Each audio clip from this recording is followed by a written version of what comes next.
Hi, and thanks for tuning into this episode of Project Appleseed's monthly giveaway. I'm your host, Jim Delahanty. I'm also known as Ghost Ring on the Project Appleseed forum. I'm a master instructor with Project Appleseed. And joining me today is my friend Jeff Yeager. He's known as Cleveland on the Appleseed forum, and he's a master instructor as well. He's also the sitting national coordinator for the program. Welcome, Jeff, man. Thanks for joining us this week. Hey Jim, man, it's great to be back. It's awesome to see you, brother. How you doing?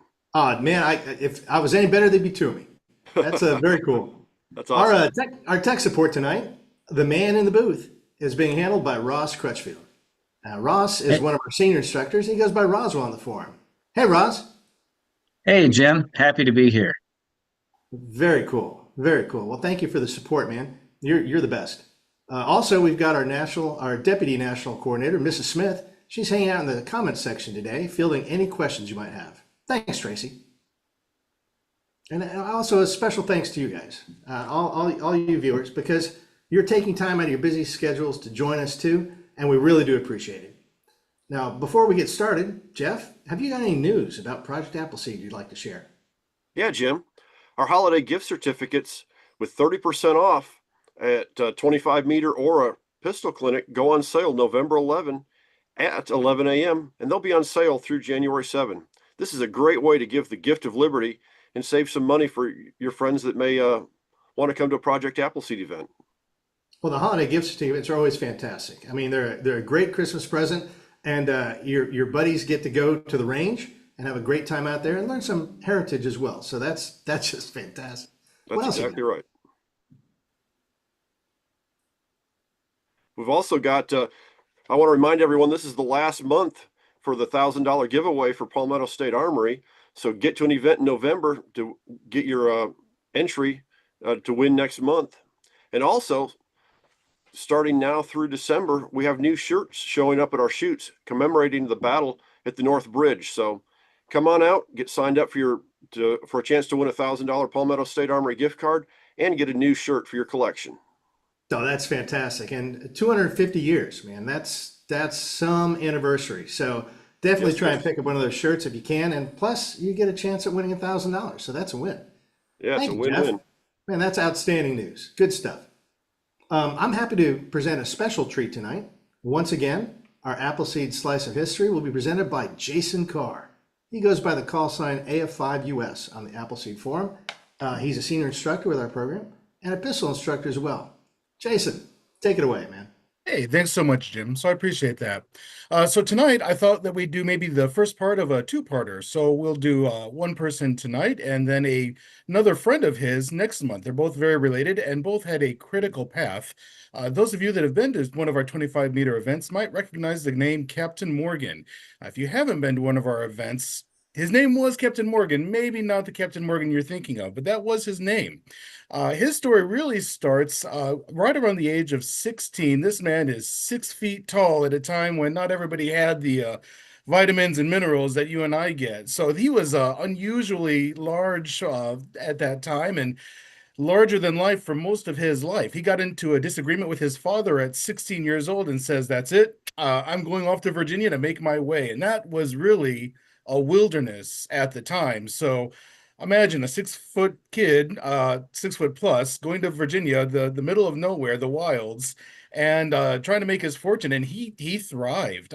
He did not come from a family of means, but he started driving horses and quickly made enough money to get his own wagon.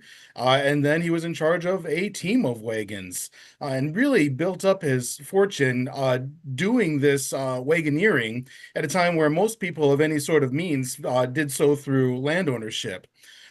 It was his wagoneering really that got him involved, licensed working with the British regulars during the French and Indian War. And that was a good deal for him for a while.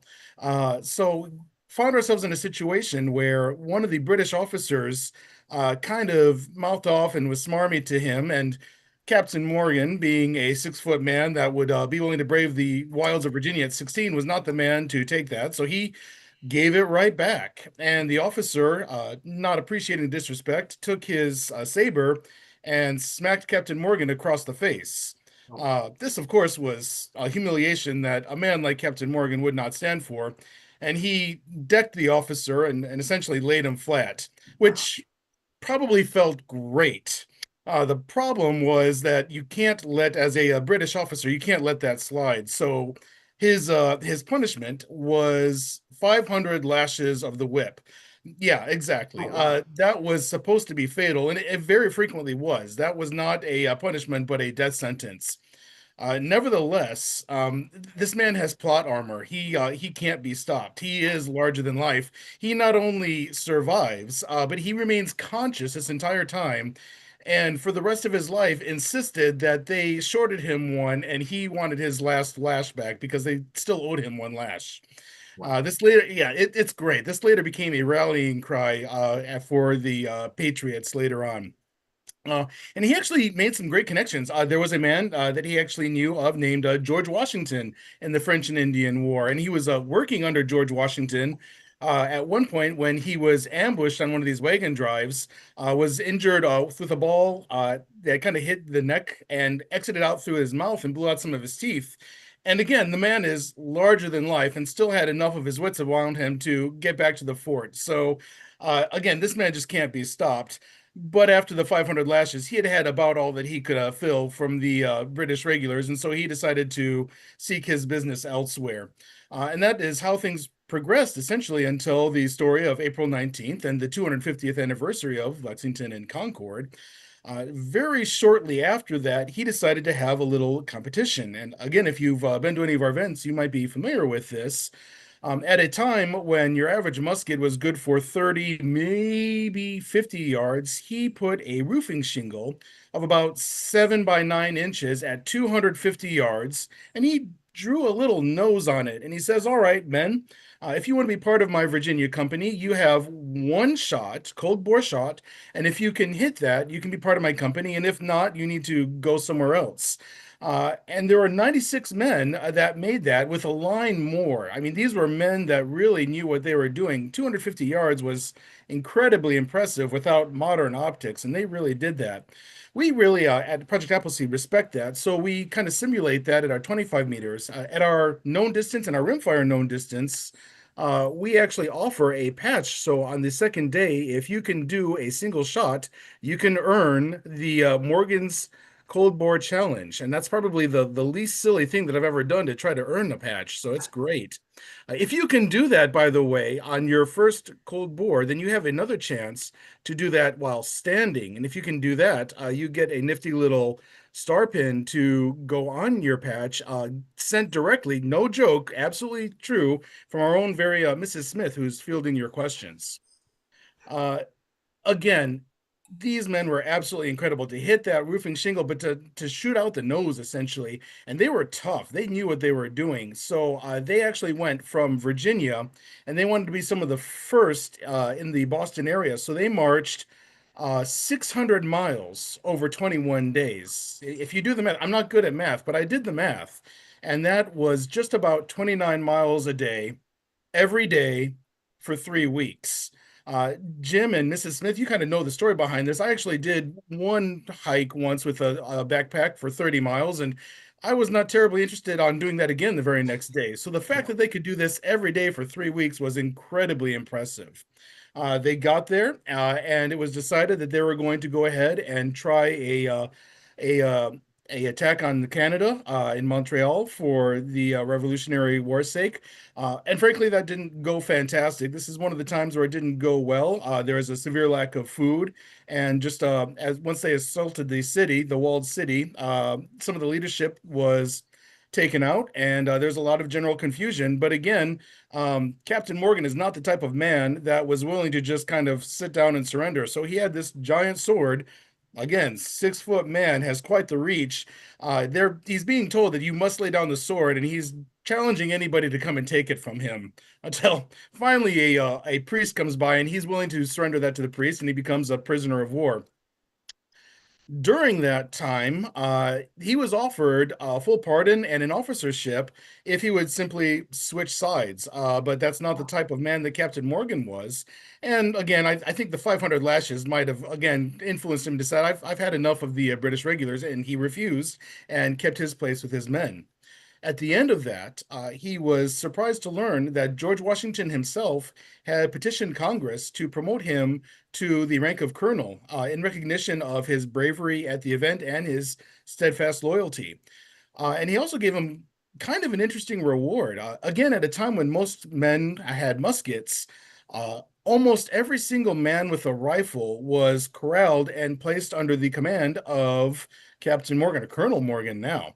And they essentially did more or less guerrilla style warfare and had great effect. In fact, he was one of the critical people at Saratoga. As it turns out, so is the man that we're going to talk about in December. So we're going to pause that, but absolutely had a critically important uh, effect on the fate of our entire nation. So that continues on for some time, and they're going back and forth until a man named Tarleton comes through. And Tarleton and Captain Morgan are very similar, kind of guerrilla type tactics, and they're kind of playing around and doing these strikes and these kind of feints and then kind of disappearing back into the wilderness, unlike the traditional way of fighting like a gentleman would do in lining up. They will do very much this guerrilla warfare. This kind of cat and mouse goes through. In fact, there's a documentary some of our viewers might have seen. It's called The Patriot. Mel Gibson played a part in that. Right. Tarleton was essentially representative of one of the villains there. And it turns out that Mel Gibson's character was also based, at least in part, on Captain Morgan. So there's a battle you might have been familiar with named Cowpens. And really, this is a psychological battle as much as it was a battle of arms and munitions. This took place in essentially a muddy field with two rivers, which intentionally prevented them from having any sort of real means of retreat. And in addition, Captain Morgan decided that he was going to put his militia right in the middle. And you would have on the left and the right side your regular Patriot soldiers. And they fired two volleys. And as the militia had been known to do, they broke rank and decided to start running in the opposite direction. Now, this emboldened the regular soldiers who started to give chase after them. And as it turns out, this is exactly what everybody expected to happen. So, as these British soldiers are running through the middle and the line seems to be completely collapsing, they come to the crest of this hill that all of these militia in the middle of the line had gone under. And what do they see? But these regulars realize not only have the militia reformed, but there's additionally about 600 other Patriot soldiers waiting for them at the bottom of that hill. The left and the right side have kind of come off to the sides. And just to add insult to injury, a team of dragoons, horse soldiers essentially, have ridden in through the back, completely boxing them in. And so, really, this had been a challenge and a fake out. And as a result, within mere minutes, 86% of the British forces had been killed or captured and absolutely just decimated the regulars. Tarleton did get away, but never had the chance to rebuild his group. And in fact, Nathaniel Greene did the exact same maneuver sometime later against Cornwallis, and it worked again. So sometimes playing smart is just as important as playing hard. And really, as a result of that, the British regulars never actually recovered, and that led us to Yorktown, which we'll again continue with next week. And really, the fate of our nation largely depended twice on our own, excuse me, Captain Morgan.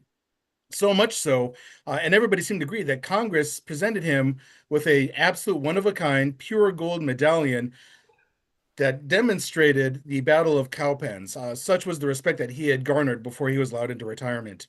And that is the part one. And next month, we will hear about a friend of his and some of the ways that he helped as well. Jason, that was amazing history. What a great story. You know, the story of Captain Morgan, we tell an abbreviated version of that at all of our events, but it's really cool to be able to dig into the details of that. That is super neat. Thanks for giving me a moment to share that. Oh man, it's definitely our pleasure. Let me ask Roswell. Roswell, have we got a guest today? We do. Second. Outstanding. So I'd like to introduce Ben T from Concord, California. He was the recipient of our $1,000 PSA gift cards for last month, and there he is. Hey, Ben, how's it going, brother? Hey, Ben. Pretty good. How are you doing? Great, doing great, man. We got a couple questions for you. Well, first off, did you enjoy your Appleseed shoot? Was it fun? I did, yeah. It was a little bit of type 2 fun because it was my first time there and a bit overwhelming, but it gave me a lot of stuff to practice. I guess the ways in which it was type 2 fun were that I really wish that I could go teleport to a range by myself and practice for a few hours because there was a lot of stuff to cover. But that seems like the best kind of type 2 fun there is, and it gave me a lot to do once I got home. So That is very cool. So this was your first event. That's really neat. yeah. I'm just going to ask the question, and there's no shame either way. But did you make rifleman at this event? I did not. I think I got 178 at the end. Wow, that's excellent. That's a really good. That's a really good score, man. No worries Thanks. at all. Very cool. Okay, and easy question here. Did you have to travel very far to get to the event? It was about an hour. Oh, okay, that's not too Not bad. too bad. Cool. All right, this is the last question. I promise we don't want to put you on the grill for too long. The question everybody wants to know, what did you spend your money on at PSA? What'd you get? I am still trying to figure that out. I actually one of the instructors has been helping me out. I'm before this, I mostly did milsurp stuff for fun, collecting, and then I'd shoot it just as a side hobby. But I took a CZ457 to the event, Nice. but the instructors recommended a couple of 22 LR AR-15s, and I guess I kept looking, and things kept looking interesting. Decent chance I'll just buy like a Vortex Viper or something, a nice optic to put on whatever I end up getting. But I don't know how often PSA does actual real sales, but using that as an excuse to hold off on making a final decision. Oh, So very fair. Very fair. You want to, it's only free money until you use it, right? And then it's like, oh man. So, okay, very cool. Very cool. Man, I'm glad to hear you had a great time. And it sounds like you're really taking your time deciding what to get from PSA. And man, they are very solid vendors. We dig PSA. That's very cool. thank you very much, and looking All forward right. to my next event, which is in 2 weeks. Well, that's even better, man. Outstanding. Hope to see you on the line, dude. That's gonna be great. Maybe I'll get my patch this time, but if not, I'll just have to go back one more time after that. Well, it took me several times to get my patch. So it's amazing how fast going to an Appleseed will teach you that you really didn't know much about shooting before you started. So it's very cool. It's a great program. Yeah, Thank you I, very much I for definitely feel coming that. out. That's very, very cool. We're going to do Thank our you. drawing now. I know everybody's been waiting, but let me go and do the drawing. I'm going to have to switch to the Finley cam. So if you'll give me a moment, I'll be right back. So now we get to see who wins this month's $1,000 Palmetto State Armory gift card. All right, almost there, guys. One moment. So while he's switching over, I'll just make a quick plug on our forum. It's a good place to answer questions and just get a variety of opinions. But I believe there's actually a kind of a deals and steals on the forum, a little thread there that we keep track of any good deals. And I think Palmetto's got its own ongoing bid. So something to check out on if you're interested. Thank you. I'll take Very a look. cool. Very cool. Okay, so we've got Finley here. He's been guarding the cage full of tickets. We have got 405 entries in the basket this month. That's just super. And let's see what Finley gets for us. Hold on a second. Oh, that's not good. All right, pardon me, guys. We're going to try this again. Let me put these all back in there. I promise to get them all in there. Nobody's going to lose any. Honestly, this basket has been used quite a bit, but I'm glad that we can see that there are a bunch of tickets in here. Jim, I think this is the improvise, adapt, and overcome part of Appleseed. That's exactly correct. Exactly correct. And we're not going to pull one off the table. We're going to go and do the drum again, and this time we're going to make sure that Finley latches it. I don't know what he was doing earlier on. We're going to have a chat. All right, here we go. All right, so one moment, please. All right, that is latched. Here we go. Round and round and round it goes. Where it stops, let's find out. One ticket and one ticket only. All right, and today our lucky ticket number is 161, Cleveland. 161. winner? Let's look here.